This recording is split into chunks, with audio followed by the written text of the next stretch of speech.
You know those people. Those people who always seem to win all the prizes. We all have friends like that. They always talk about their prizes they won, the sweepstakes, free upgrades. Yeah, I got a great deal on the car.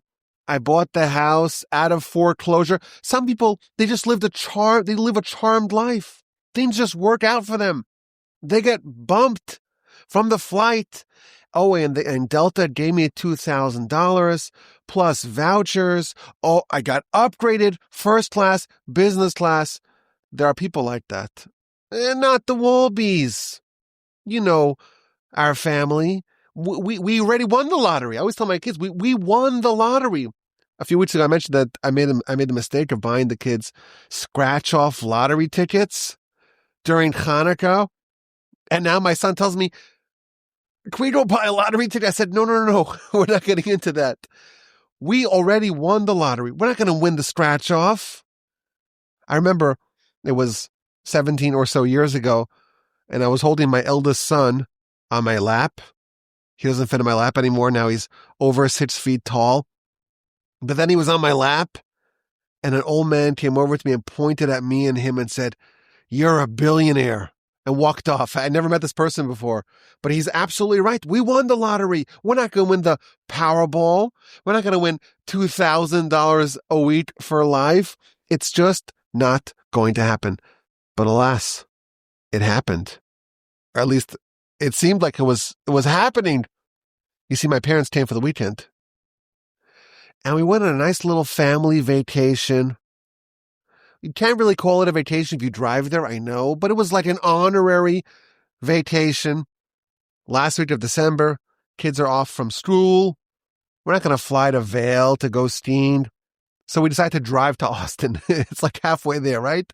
It's almost as fun. There's a nice little resort, got a few rooms. My brother came with his family, my parents. Amazing. So I go to check in, and I hear the words that I never heard before. I never expected to hear. I froze. I had to pinch myself. Is this a dream? We're upgrading you to the Lone Star Suite. What? This is not supposed to happen. I'm not that kind. We're Wolbies. We're not those kind of people.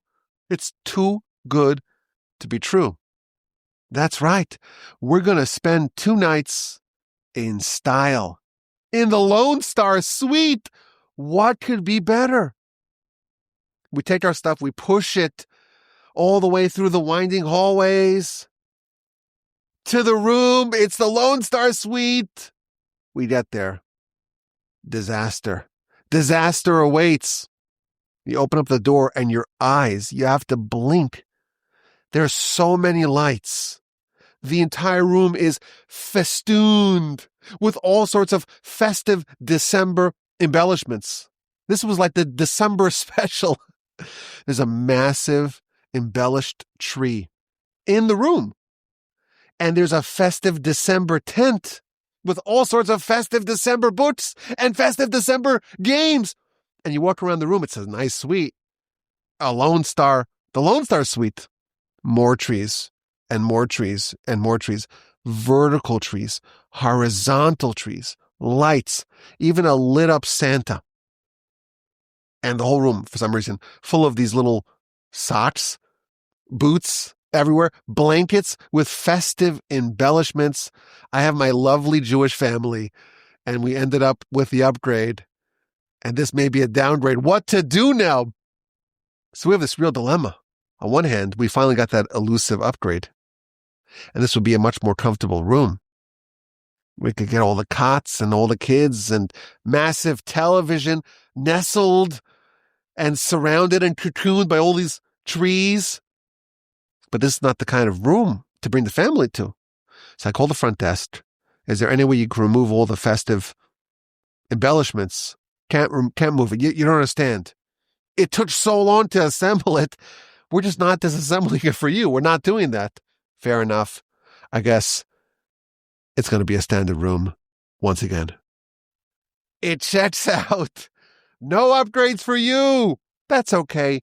We're used to it. The Lone Star Suite. It was a real joy while it lasted. But alas, we'll have to be in a regular room. But it was really nice to have a getaway for a couple of days to recharge your batteries. Even though I don't know if chasing kids around a 405-acre property qualifies as recharging your batteries, but I feel great now. The batteries are recharged, and we're back. We're back in the Torch Center. Yes, I'm calling it the Torch Center. It's not exactly the Torch Center, but you know my rule. Wherever I'm recording from, that's where the Torch Center is. It's the Parsha podcast. This may be the first episode of 2026 or the last episode of 2025. Depending on where you are, we're going to end the year or maybe begin the year in style with the Parsha podcast. With the help of the Almighty, we hope and pray that just as we succeeded with the Almighty's unending help to record a new episode each week, in 2025, please God, 2026 will do the same with the Almighty's help and with your devoted listenership. So let's begin. It's Parshas Vayechi. And quite improbably, it's already the end of the book of Genesis. We're at the final installment, the final Parsha, the 12th of 12 Parshios in the book of Genesis. The nation is in Egypt. Jacob lived in Egypt for 17 years. He's 147, and this is Parsha. He's going to pass. And our Parsha tells of Jacob's preparations for his passing, securing a burial spot, blessing Joseph, blessing Joseph's sons multiple times, blessing all of his sons individually and as a collective, and Jacob's passing, his passing, and the unprecedented mourning that was done for him, the unprecedented eulogies that were offered for him, and his interment in the cave of the patriarchs. And the book ends with the family of Jacob, now a burgeoning nation. Joseph is a king. He is one of the longest serving monarchs in history. He assumed the throne at the age of 30, and he ruled for 80 years until the age of 110. The Parsha ends, the book ends, the nation is in Egypt. They are entrenched in Egypt. Jacob passes, Joseph passes, and we're in exile. We're in exile, and Joseph ends off with a promise, with a prophecy. There will be redemption sometime soon. One of the main themes of the Parsha is preparing for passing. Jacob had some criticism for Reuven, for Shimon, for Levi. He bottled up that criticism for 50 years, and now it's appropriate to reveal it, to uncork it. He had some praise bottled up. It's time to reveal it. He had some blessings that were going to guide his sons on the appropriate path in life for them. Now's the time. He wanted to reveal the Kates, the end game, what's going to be the end of days, and that he was not able to reveal, as we shall see. He had 2 more tribes to allocate, and he tells Ephraim and Manasseh, 2 sons of Joseph, you are like Reuven and Shimon. He had a need to not be buried in Egypt for multiple reasons. In Egypt, he would be deified. In Egypt, he knew prophetically that there's going to be lice, and he didn't want those lice creeping on his body. He also knew that it's not pleasant to have to go through the rolling process. All resurrection must happen in the land of Israel. You're buried outside the land. You got to roll. There are tunnels. You got to roll. He didn't want to do that. Bury me in the cave of the patriarchs. Another thing that Jacob had to take care of before he passed. And also, he wanted to reconcile with Joseph regarding the burial of Rachel. Jacob was buried in the cave of the patriarchs alongside his wife, Leah. Well, what about his favorite wife, Rachel, the mother of Joseph? She was buried in Bethlehem, on the road. He explained to Joseph why he had to do that, why he was compelled by God to do that. Now, I want to start off with an idea that I find to be very powerful and a tad frightening. But I think it's important to this major theme to get us warmed up here for this week's Parsha podcast. The main theme of the Parsha is Jacob preparing to die. He's living. It's at the end of his life.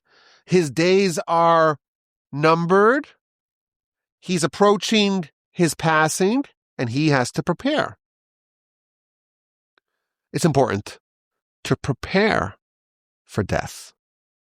We could even say, this may sound crazy, but if you think about it, it's quite logical. We can say that the whole purpose of life is a preparation for the afterlife. And that, of course, the transition, the crossover happens when we die. So you could almost say that all of life is really a preparation for bringing my soul back to its roots, to its origin, to heaven. Death is the beginning of our new life, of our real life. I've said this before, it's one of my pet peeves. We don't believe in the afterlife. It's actually the opposite. The afterlife, that's life. This is like the gestation. This is the preparation. This is the time where we're investing for our true life in the afterlife, in the quote-unquote afterlife. In heaven, when our soul is released, is unsheathed from its bodily incarceration. You have to prepare for your passing. And my grandfather, of blessed memory, in his book, Alei Shur, which, by the way, are words from this week's Parsha, part of Jacob's blessings to his sons, the blessing of Joseph, he talks about how Benos Tza'ada Alei Shur, the girls, they were treading on top of the rampart, on top of the wall to get a look. They were craning their neck to get a look at Joseph. And that's the title of the book, Alei Shur, Upon the Ramparts. But in the book, towards the end of the book, of volume 1, there is a section, the final section is really all about the different life stages. How do you prepare for having a family, for raising children, for finding a profession, for finding a role to play amongst the nation? And there are 3 chapters on how to prepare for dying. And it's kind of morbid. It's not fun to talk about. But one of the things he says there is just absolutely profound. And I'll share it with you in this edition of the Parsha podcast. We say in the Shema, you have to love God with all your hearts and with all your soul and with all your resources. We say it multiple times a day. What does it mean to love God with all your soul? B'chol nafshecha. Mercedes tell us. Afilu no tell us nafshecha. You have to love God even if God takes away your life. And the classic example Talmud tells us, if someone comes and says, puts a gun to your head and says, you kill this other person or I kill you. Or you bow down to this idol or else I shoot you. Or you commit this act of adultery or I kill you. Talmud says, well, these are the 3 cardinal sins. You have to die and not violate them. You have to love God even if it means forfeiting your life. You don't discard God to save your life. I remember hearing the story. The guy comes, puts a knife to you. Do you believe in, some other deity? No. I'll slash your throat. I don't care. That's a very high level of martyrdom. But all of us say, oh, you know what? I hope I may have the strength of faith to be so secure in my trust in God and reliance in God and love of God and faith in God to be able to do that should the event arise. But I really, really, really hope that I'll never have to forfeit my life for God. This is like the outlier, right? It's the 1 in 1,000 who has the opportunity for being a martyr. That's what we all think. That's what I thought.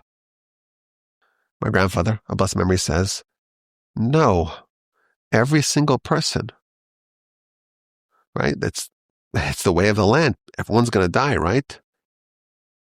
And what's going to be when you realize that your life has been taken away from you and you're trying to hold on?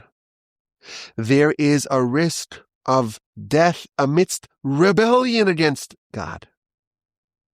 And that is a violation of loving God not doing it with all your heart, with all your soul. Even when God takes away your soul. God will take away our soul, all of us. And we hope it doesn't get snatched out of us unnaturally or at a very young age or very suddenly.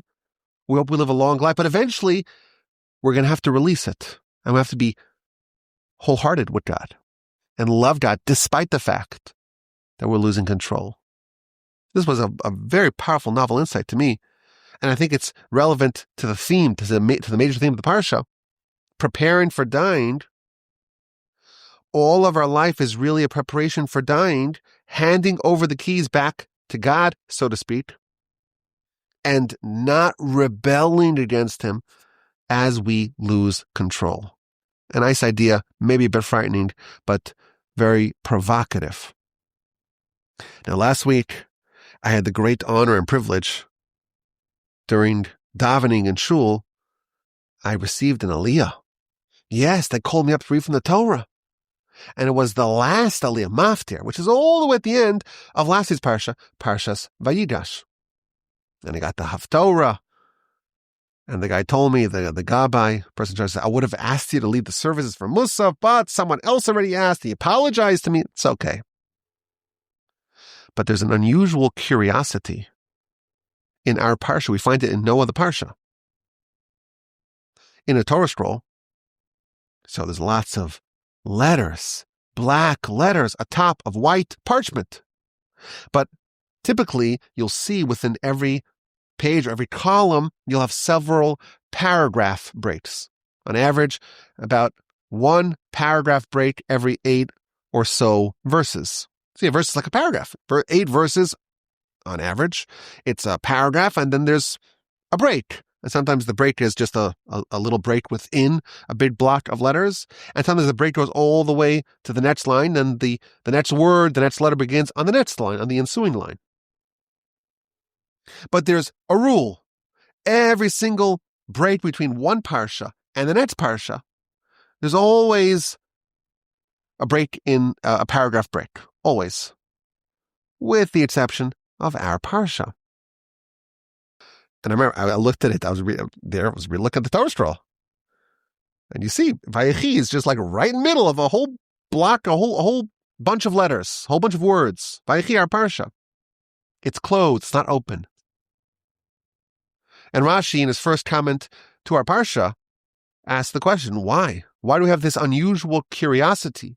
Lama Parsha zu stuma. Why is this Parsha closed up?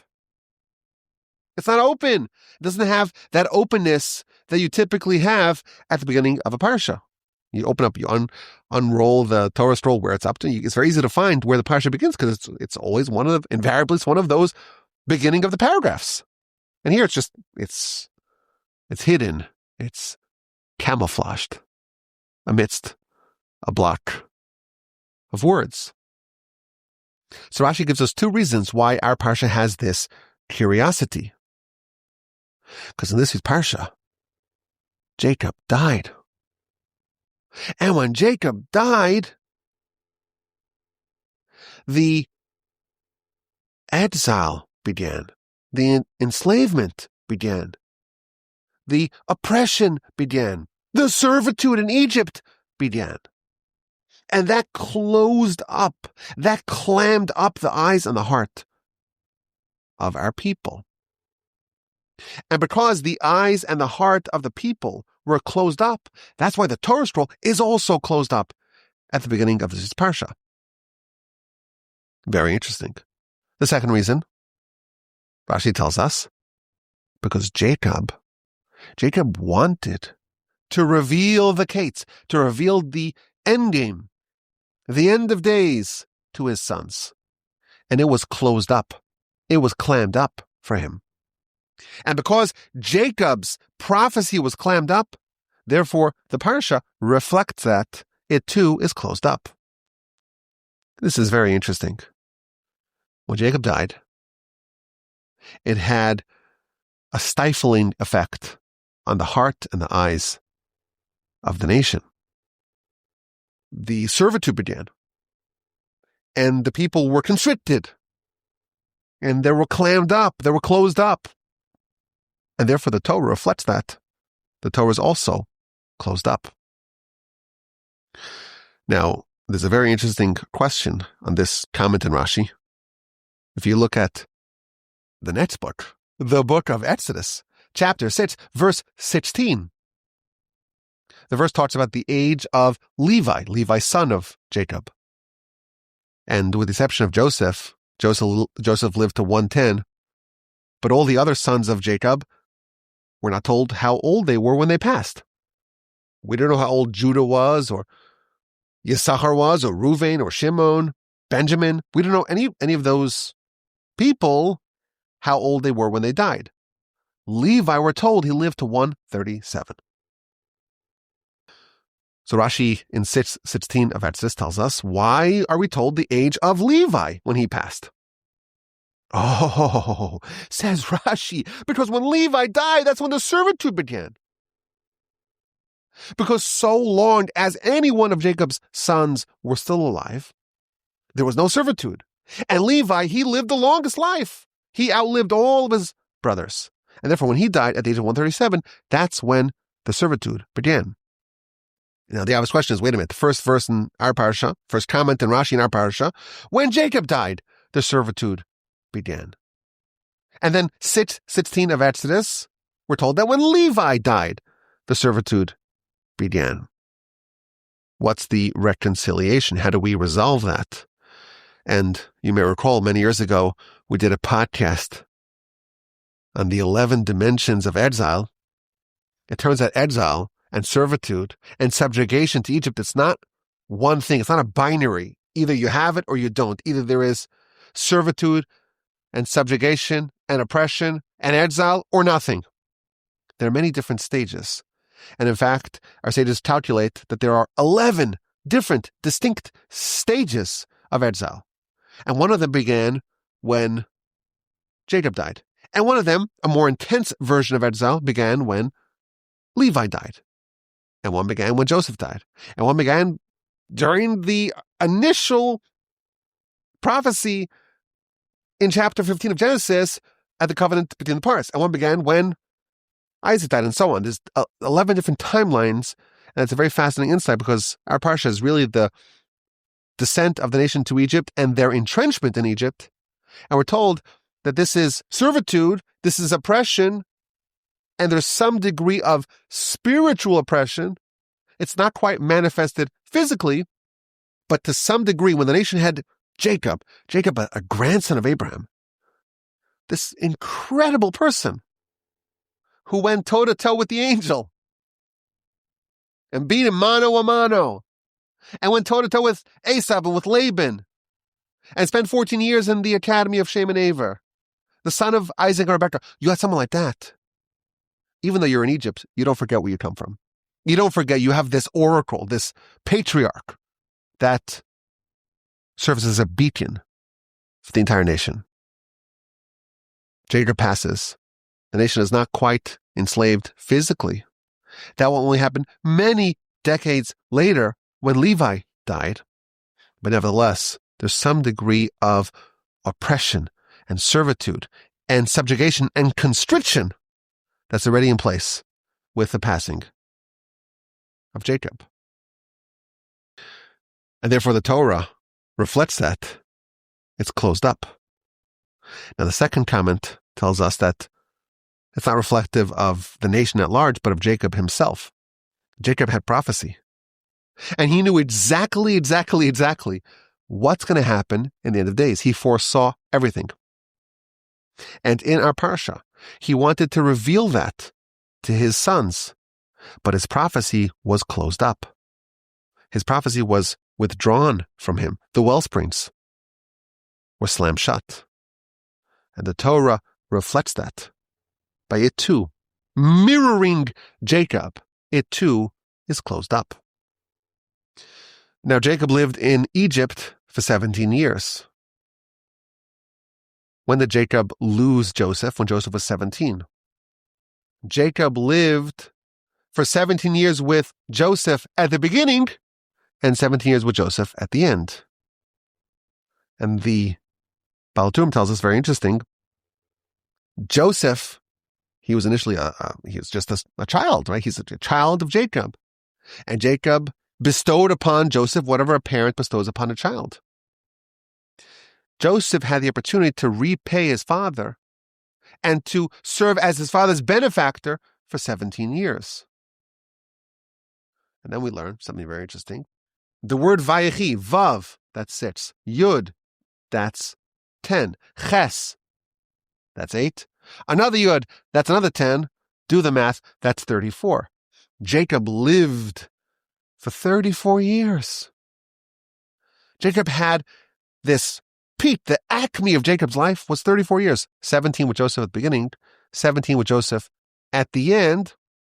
Out of the 147, it was only 34 of them that Jacob truly lived. Because Jacob, the force of Jacob is brought to a crescendo, a climax with Joseph nearby. You recall when Joseph was born, Jacob felt it's appropriate now to go wage war against Esau. Because the house of Jacob is a fire. But the house of Joseph, that's the flame. That's the trigger. That's what effectuates it. That's what brings it to life. That's what actualizes the full force of Jacob. It was only 34 years that Jacob was living on the level described by the Torah as Jacob was alive. His demise is approaching, and he summons Joseph. Bury me in the burial spot of my father and grandfather. Don't bury me in Egypt. Carry me from Egypt and bury me in the cave of the patriarchs. Joseph agrees, and Jacob is not quite satisfied. Place your hand by my thigh. I want you to swear an oath that you will indeed do that. And Joseph swore. A little bit later on, Jacob was about to die. And Joseph was told his father is ill, and he traveled to visit him again, this time with his sons Ephraim and Manasseh. Let's get a blessing for them before his passing. And they get a blessing, not just one, not two, 3 amazing blessings. These 2 young boys receive from Jacob. The first thing Jacob tells them, he invokes the blessing he received from God. Back in Genesis chapter 35. This was after Jacob left Shechem. Remember what happened in Shechem? That was a memorable experience. The 2 boys slaughter all the male inhabitants of the city. And then they were pursued, or they weren't pursued, but there was a risk of being pursued, and God appeared to him. And God told him, be fruitful and multiply, proliferate. Goy v'kahal goyim yemimecha. There will be a nation and a congregation of nations that will yet emerge from you. This is many decades prior. Joseph is now 56. When this blessing happened, Joseph was 8. This is 48 years prior. Most of us don't remember what happened 48 years ago. Not all of us have been around for that long. Jacob remembers there's a blessing that God gave him. Chapter 35, verse 11 of Genesis. A nation and a congregation of nations will emerge from you. That's a promise from God. A nation and a congregation of nations will emerge from you. Well, a nation, that's like a tribe, is a whole nation. That's Benjamin. Benjamin wasn't yet born at the time. But we still have 2 more tribes in the second part of that blessing, a congregation of nations. Jacob was promised he'll have at least 3 more tribes. Hitherto, he had only Benjamin.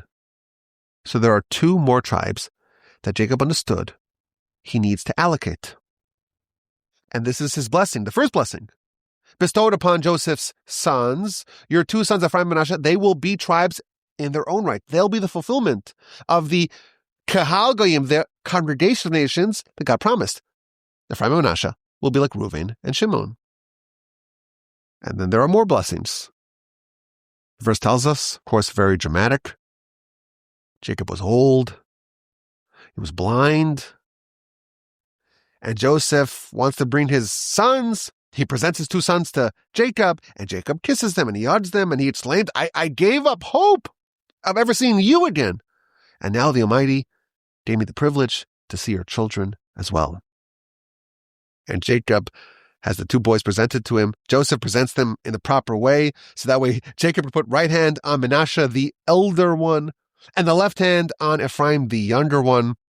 And of course, Jacob crisscrosses his hands, and he places the right hand on the head of Ephraim, the younger one, and the left hand on the head of Manasseh, the older one, and gives them a remarkable blessing.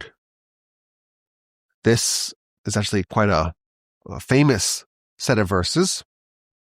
Why? Because it's part of the Shema that we read at night. And we have a long tradition, a long history from when a child is very young and they're going to sleep. We say the Shema to them. And we say this blessing that Jacob gave to Ephraim and Manasseh. Hamalach hagoel asim kol ra, the angel who redeems me from all evil. He shall bless these lads and assign my name to them and the name of my father and my grandfather Abraham and Isaac, my name, my father's name, my grandfather's name, and may they proliferate like fish, v'yidgu larov, b'kerev aretz, in the heart of the land, in the midst of the land. It's a beautiful blessing that Jacob gave to his grandsons. We give to our children. May they be protected by the guardian angel, and may the name of Abraham, Isaac, and Jacob be assigned to them, and may they proliferate like fish in the midst of the land. And this is also a special blessing for our family, because our name, our last name in Hebrew, the Hebrew name, not the English name. English name is spelled with a W. There's no W in the Hebrew alphabet, as you know. So how do you make a W in the Hebrew alphabet? It's two vavs. So the Hebrew name is Volbe. So if you look at this verse, the final 5 words of the verse are Vayechi, Vayidgu, Larov, Bikerev, Haaretz, which means and Isaac. And they will be like fish, or they will proliferate like fish in the midst of the land. So the first letter of these 5 successive words spells out the last name of our family. So it's a special verse for all sorts of reasons. Now, why is Jacob blessing his grandsons to be like fish?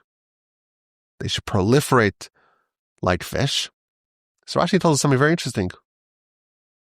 When fish proliferate, they do it in the water, obviously. And it's invisible to all the prying eyes.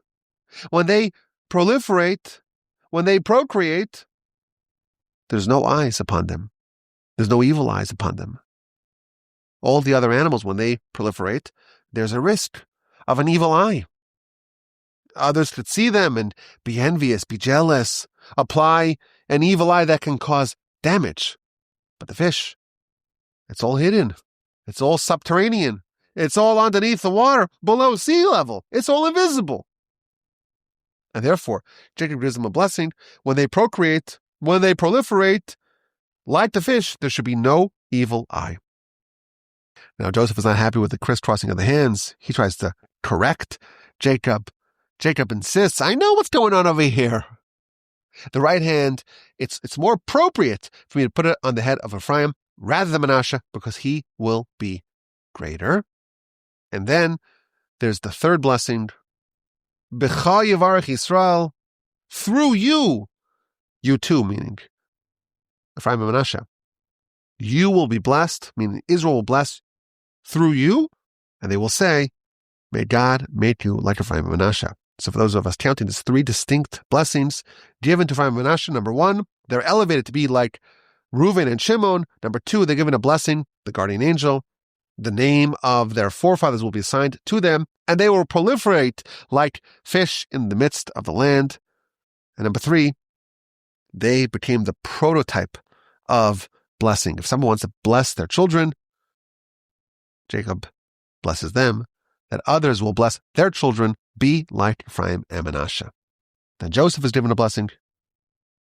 The city of Shechem will be given to Joseph on top of his ordinary portion of inheritance in the land.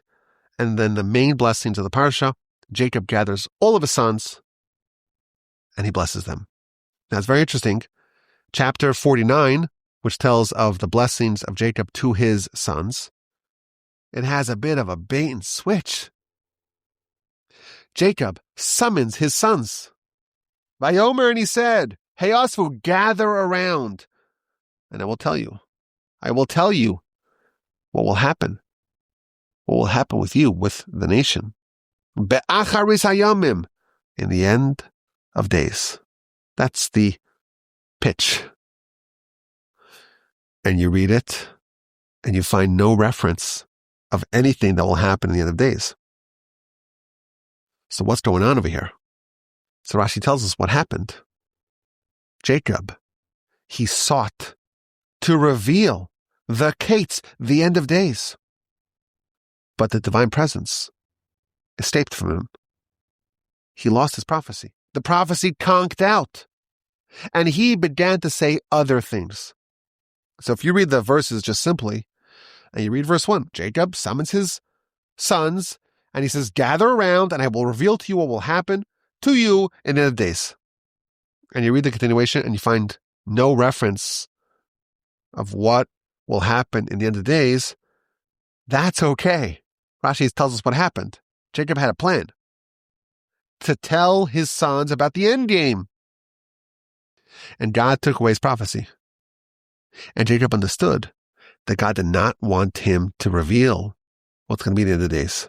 So instead, he told him other things, meaning he blessed them individually, as we read, very wonderful, very poetic, very rich, very layered blessings that he gave to each one of his 12 sons. Now you recall, we mentioned earlier, the Parsha is closed up. Rashi offers us two reasons. The second reason is because in this Parsha, Jacob, he lost his prophecy. He wanted to reveal the Kates, the end of days, and he lost it. And therefore the Torah itself reflects that it too is closed up. That's what Rashi referenced earlier. And it's kind of an amazing discovery. Jacob had a whole message, a whole different message prepared. He was going to reveal what will happen in the end of the days, meaning he's going to tell them what's going to be. You'll be in Egypt. You'll be here for 210 years. There'll be the Exodus, the sign of revelation, the manna, Moshe, conquest of the land, Joshua. He was going to tell them everything. He was going to reveal the future. David and Solomon and First Temple, destruction, Second Temple, the Greeks, the Romans, the Assyrians, the Mamelukes, everyone, everything. And of course, the story is not yet finished. That was his plan. But that message hinged on his continuous prophecy. And all the children are assembled, and the prophecy is withdrawn. And he is no longer able to convey what he had planned on saying. So he began to say other things. What did he say? Blessings. Blessings to each one of his sons, a very elaborate, a very rich, a very nuanced blessing to each one of his sons. Now this is just fascinating for all sorts of reasons. One question we can ask is, Jacob obviously was under the impression that it's appropriate, it's valuable, it's useful, it's productive for his sons to know about the future. We're all curious about the future. We all would love to know what's going to happen. How is this all going to get wrapped up in a nice, neat little bow? We think of like Messiah's job description. Our sages tell us that Moshe's job description was just to take the whole nation out of Egypt and to just negotiate with Pharaoh. Messiah will have to negotiate with every king, with every side, with every ruler, with every leader. 100 times as hard. How is that going to happen? It's fascinating. It's tantalizing to think about. Jacob thought it was appropriate to tell his sons all of this. but not before his deathbed. Only then. Why wait? Why did Jacob want to wait until his deathbed to reveal what will happen in the end of the days? Now, Jacob didn't give the speech that he had intended on giving. He pivoted. I always have this fear. Like, what if, you're scheduled to speak, but there's a whole bunch of speakers? What if, your speech, someone gets up and gives the exact same speech right before you? What are you going to do? What are you going to do? It's a big problem. It's kind of frightening. It seems like Jacob always had a backup speech, right? Just in case the first speech doesn't work out, there's a plan B. There's a backup plan. But it seems like, you read it simply, he's able to have this extemporaneous speech that's not at all connected to the speech he had intended on giving. He wanted to speak about the end of days. And what does he speak about? Each one of his sons and their character and what they need to work on and where their flaws are, where their strengths are. It's a whole different speech. It's looking at each one of his sons and identifying their past and where they went wrong and where they went right and what they need to do to actualize their greatness. And it's very hard for us to imagine that this is not at all related to what Jacob had initially intended on saying. Moreover, I think another question, why did Jacob want to reveal the plan of the end of days? And why did God say, no, this is not appropriate. It's not the right thing to say. It seems like there's a disagreement, or at least there was a disagreement. Jacob had thought initially that it was a valuable and productive thing to reveal, and God slammed the brakes on that. God pumped the brakes. God said no. God prevented him from revealing these secrets. So maybe we could suggest an idea. Jacob, already once in the past, he made a mistake, of course, on his level. And he was criticized. Vayechi Yaakov, Jacob settled. Sages tell us that Jacob, he settled down. It was a chaotic life up to that point. He wanted to relax. And that shift from activity to passivity is criticized. And therefore, the whole imbroglio of Joseph was foisted upon him. It seems like what God is telling Jacob is, you're here to work. There will be a time in the afterlife for you to dwell, so to speak, upon your accomplishments. For you to be a consumer, not a producer. Jacob was not going to reveal about the end of days until the very end of his life. This is the sort of thing that you delay. When you're alive, you're there to work. You're there to work and to invest and to try to advance.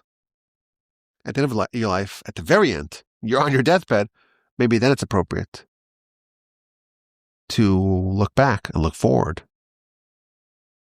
And maybe God's message to him was no, even on your deathbed. Even then, you're not thinking about, okay, where I am and can I zoom out and examine and offer commentary, if you will, on life itself? No, even now it's time to work. But maybe we could suggest a very powerful insight. The speech that was discarded and the speech that was ultimately delivered, the message that he lost with prophecy disappeared.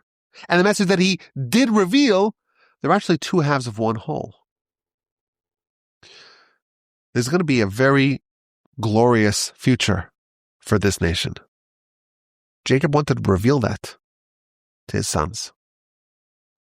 There's going to be a symphonic end to this grand odyssey, to this grand saga, to this epic.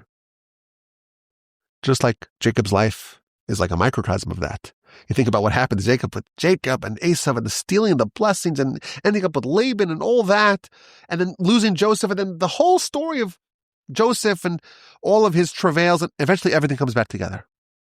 And Jacob, he thought he lost it all. He thought he lost everything. He lost Rachel, and he lost Joseph, and he lost Shimon, and then Benjamin. He lost it all, and suddenly, wow, it all comes back together in this beautiful way at the very end. That's a microcosm of the whole story of the nation.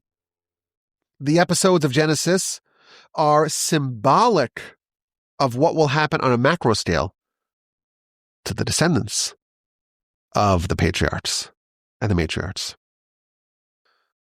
The end will be quite glorious indeed.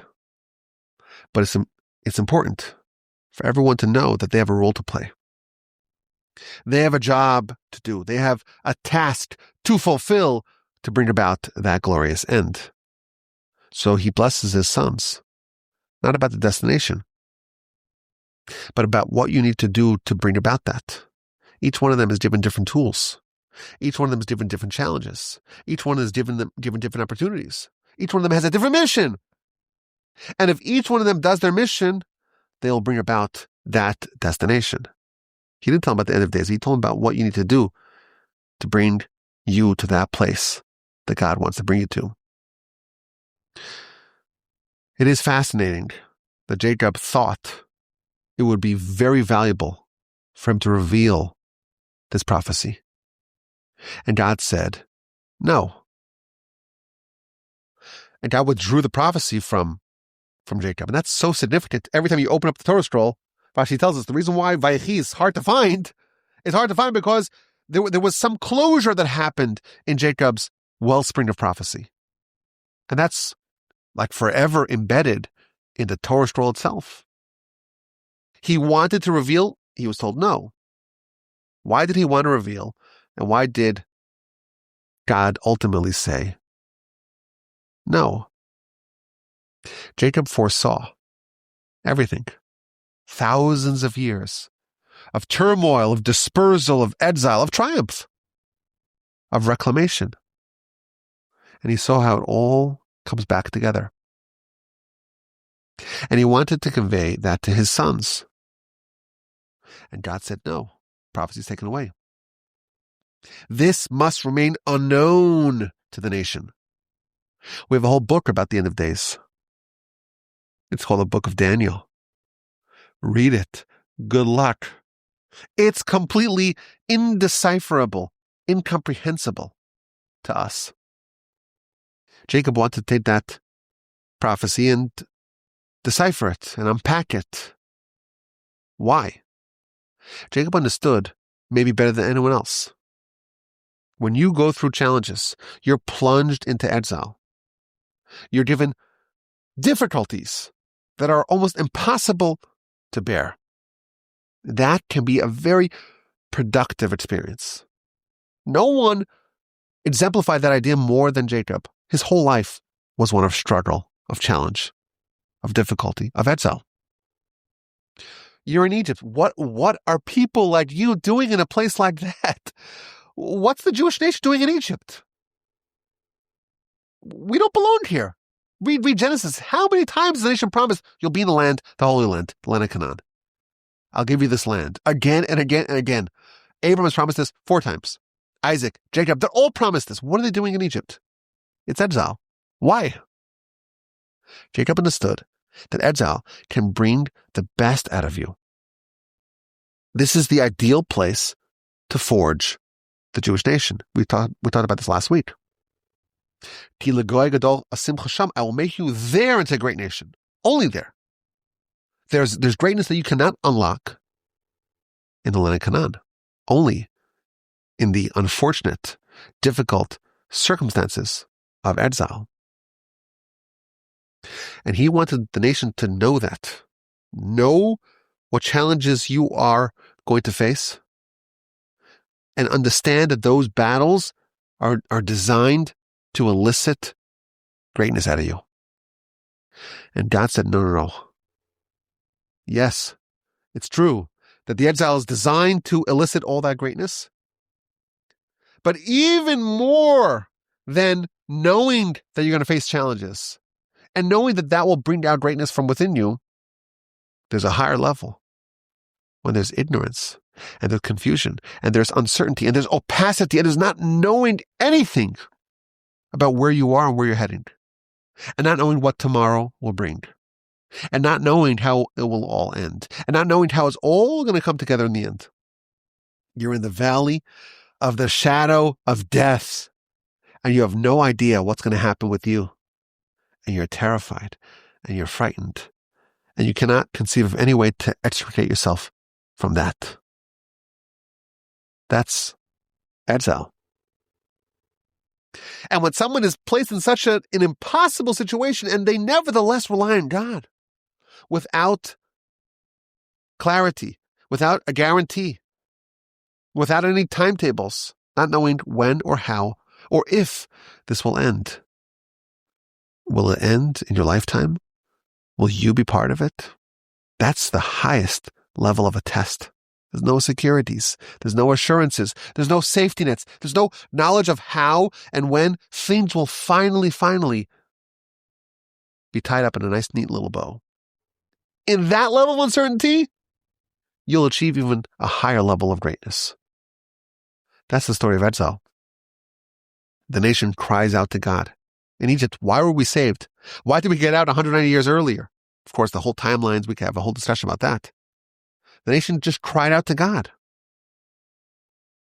That's an example of how a person can have this deep, rich, powerful, unshakable connection with their Creator because they don't know and they have to rely on Him. That's what God wants of us. That's why God said, don't reveal the end. Don't reveal how it's all going to happen. Knowing that you're in a challenge and knowing how you'll get out of it, that's great. But even greater than that is knowing that you're in a challenge and knowing that God put you there and not knowing at all what's going to happen. And there's just mystery and opacity, and that's an even higher level. Jacob, if you think about it, his whole life was a series of challenges. But some of the challenges were known challenges. Esau wants to kill you.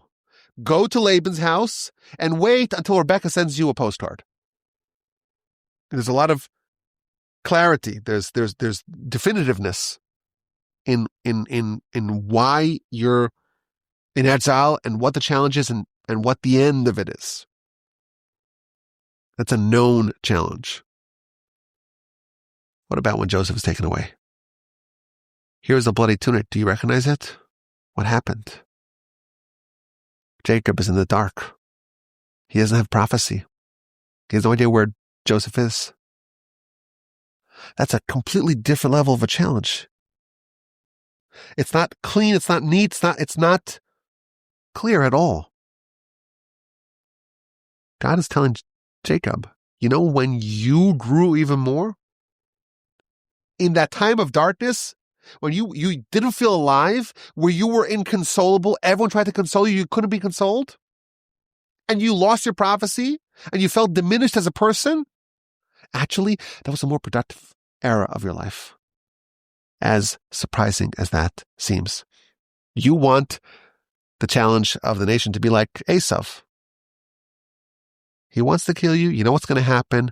You know how it's all going to end. And you have to just deal with it.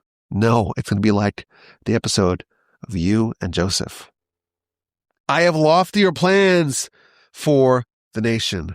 I'm going to place them into seemingly interminable challenges without any clarity, without any vision, without any window of insight into how this will all unfold. And that will elicit an even higher level of greatness from them. I want to end off with one more idea. Maybe this should be its own podcast. I don't know. Should this be a whole podcast? I spoke about this a few weeks ago. I got into the whole subject of ayin hara, evil eye. An evil eye appears twice in our Parsha. Jacob blesses his grandsons. V'yidgu larov. Let them proliferate greatly like fish in the midst of the land. Why fish?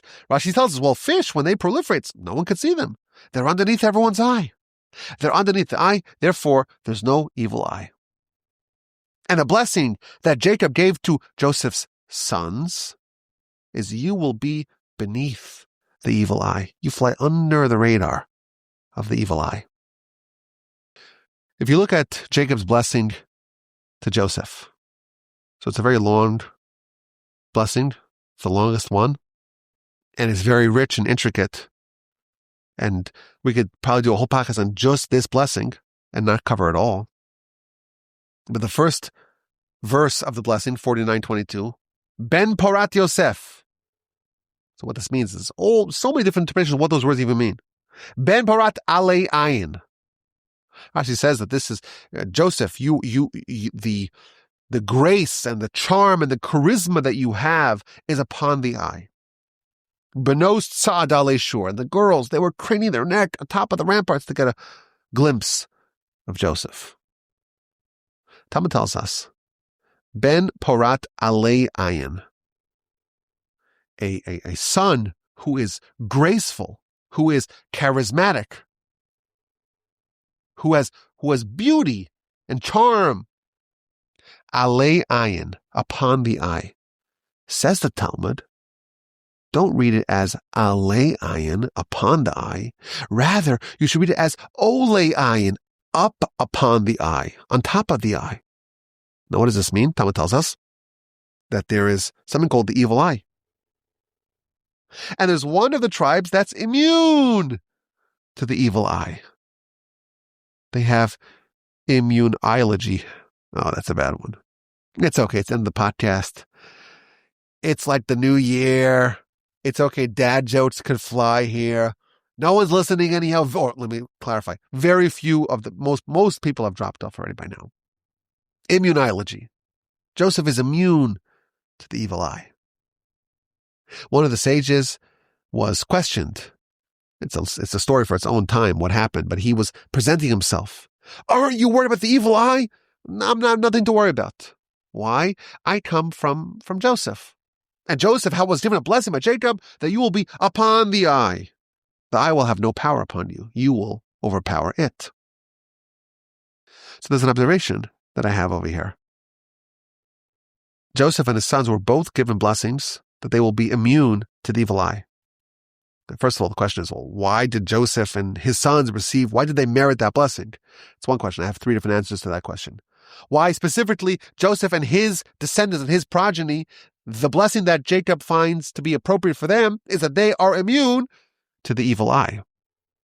But it's also interesting, if you look at how they're immune, Jacob tells the sons of Joseph that you're like the fish. You're below the ground. You're below the water. You're hidden. You're underneath where the eye could see. Joseph is also not affected by the eye, not because he's below the eye, rather he is ole eye, and he's on top of the eye. So different descriptions here of how someone could be immune to the evil eye. Joseph's sons are below, and Joseph himself is above. So I want to suggest an idea. This is just a little stub of an idea that maybe we could further develop. When you learn about the evil eye, there's a lot of literature about it, and I have a lot of it in my notes. Maybe we'll do a podcast about this sometime soon. But eyes, they have a lot of very interesting, there's very interesting sources about these eyes. Like, for example, you may find this a bit distasteful. So plug your ears if you're queasy. Or say, just tell us. The angel of death. How does he look? How would I know to recognize him? The whole angel is just eyes, top to bottom. Oh, that sounds like a sci-fi. Is that like Star Wars? Star Wars just covered in eyes? That's kind of frightening. Very frightening. What that means. What does that mean? Angel of death is just eyes. The tools of the evil inclination are eyes. The eye sees, and the heart covets. When the Talmud talks about the evil eye, it says that 99% of people die from evil eye, and only 1% die from natural causes. 99% of those interred in the cemetery died of the evil eye, and only 1% died of natural causes. And I say this to tell us that all problems really stem from the evil eye. To me, it's obvious that if the angel of death is the eyes, and the Yetzer Hara, the evil inclination, is the eyes, and the angel of death and the evil inclination are the same thing, the Talmud tells us. When we see Joseph and his sons, they're able to defeat and overcome the evil eye, there's some sort of process by which someone can triumph over evil that's embodied by Joseph and his sons. And I think it's interesting that we see two descriptions of how to overcome the evil eye. One is to go beneath it, and one is to go above it. There's two ways that a person can overcome their challenges, their temptations. One is to go low, to embrace humility. Me'od havishval ruach. Very much, you should be humble. Humility is the panacea. Moshe is the humblest of men. Well, he's the greatest of men, yes, because those two are the same. Humility is the panacea. It's the way to overcome all evil. Evil eye, evil inclination, evils of all sorts. There's another way to overcome evil, to go above it, to realize that it's beneath you. Let's give an example. Joseph had a very memorable, pivotal, consequential challenge in his life. He was being seduced. He's 500 miles away from his family. He was betrayed. He is a teenager, and he's being seduced. And the reason why, our sages tell us, the reason why Mrs. Potiphar was going after him, was targeting him, it's because that she had a prophecy that she'll have children with Joseph. She prophetically saw that her and Joseph are supposed to unite and produce offspring. And the truth is, it was true. But it wasn't with Mrs. Potiphar, it was with Mrs. Potiphar's daughter, which is Asna's daughter of Potiphar. To me, it's obvious that if Mrs. Potiphar had that prophecy, Joseph certainly had that prophecy. He knew that there was some sort of deep connection that he has with this family. Nevertheless, it's the wrong thing to do. So he resists. And he is willing to endanger himself and to end up imprisoned to not sin. How does he do it? He goes below, meaning he says, how can I do this to my master? I'm a servant. Potiphar is my master. It's inappropriate for the servant to do this sort of behavior. And then I say this tell us that he conjured the visage of his father in the window, and he was reminded of his most lofty and elevated designation. His father, in the window, in this conjured visage, told him that there will be a great nation with a high priest who has priestly garments, including the ephod, and included the Avnei Shoham. And on the Avnei Shoham lists the sons of Jacob. And if you sin, you will be scratched off. You'll be excised from that stone. Joseph didn't capitulate because he realized, I'm part of the high priest who walks into the Holy of Holies, who represents the whole nation, who comes before God and has all his prayers answered. I'm part of that. I'm above it. It's beneath me. The story of Joseph, much of the story happens below ground. He's thrown into a pit, both pits, the pit by his brothers, teeming with snakes and scorpions, and the pit of 12 years of incarceration. He's either below the ground or at the absolute highest level in the palace. Number one power in the whole land. 80 years a monarch. Joseph, he's either below or above. He's never eye to eye with the evil eye, with the evil heart, with the evil inclination. It has no relationship with it. Either he's too low, he's unworthy, it's above me, or he's too high. It's beneath me. It's below me. Our people have a very powerful framing. We say it many times. Avinu Malkeinu, our Father, our King. We have two modes of relationship with God. He's our Father, He's our King. If He's our Father, it means we're His son. If He's our King, we're His subject. The subject, that's humility. You must be humble before the Master. You have to know your place. Can't raise your head up too high. If you're in the presence of a sovereign, Shivisi Hashem Lenedi Summit, I am always before God. Never allow that humility to slip. But you're also a son of a king. You're a prince. You're a leader of men. You're a master of the land. You're an object of admiration. You're above the pettiness that the Esau wants from you. It's an idea. It's a stub of an idea. There's something evil. It's called the evil eye. We don't really know what that means. It's definitely related to the evil inclination. It's either part of the evil inclination or it's the result of the evil inclination. But it's evil. We want to avoid it. There's two ways. Below it. Humility. Above it. I'm a prince. So concludes Parshas Vayechi and the book of Genesis. What an amazing ride. It's year 10 of the Parsha podcast. We're going backstage. Hopefully we don't get too lost backstage. Let's remember the story. Jacob is preparing for his death. It's important for us to prepare for our death. It's important for us to realize that our challenges are all beneficial. And sometimes they're so difficult, and we don't really see a rhyme or reason or a plan or a big picture.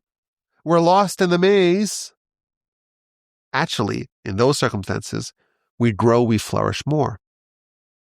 And when we encounter evil, there's two ways for us to deal with it. Above and below. I'm a prince, it's beneath me. Or humility, which is the panacea. Please God, next week, we'll move on to the book of Exodus, the book of Shmos. What an incredible accomplishment that we finished it. We thank the Almighty for stewarding us throughout the book of Genesis in year 10 of the Parsha podcast. And we hope and we pray that we will succeed. Next week, please God, to have another Parsha podcast for Parsha Shmos. And please God, to continue into the new year, 2026. I know we don't celebrate. People tell me it's not a Jewish celebration. We don't believe in, watching the ball drop and wearing those funny glasses and getting drunk on a Wednesday. That's not, but, my opinion is, if there's an opportunity to have a renewal, to have a refresh, to have an opportunity to have a resolution, any opportunity to give a jolt to our life is one that we don't forfeit, we don't neglect. So I'm going to say it. Happy New Year. And hopefully you have a wonderful New Year's resolution. And the best resolution of them all is more Torah study, more prayer, more fear of God, more mitzvos, more of a connection with our soul, more of a connection with our Creator. Have a wonderful day. Have a wonderful year. Have a wonderful rest of your week. A fantastic and productive and meaningful and uplifting and sensational Shabbos upcoming. And please God, with help of the Almighty, we'll talk again next week. And as always, my email address is rabbiwolbe@gmail.com.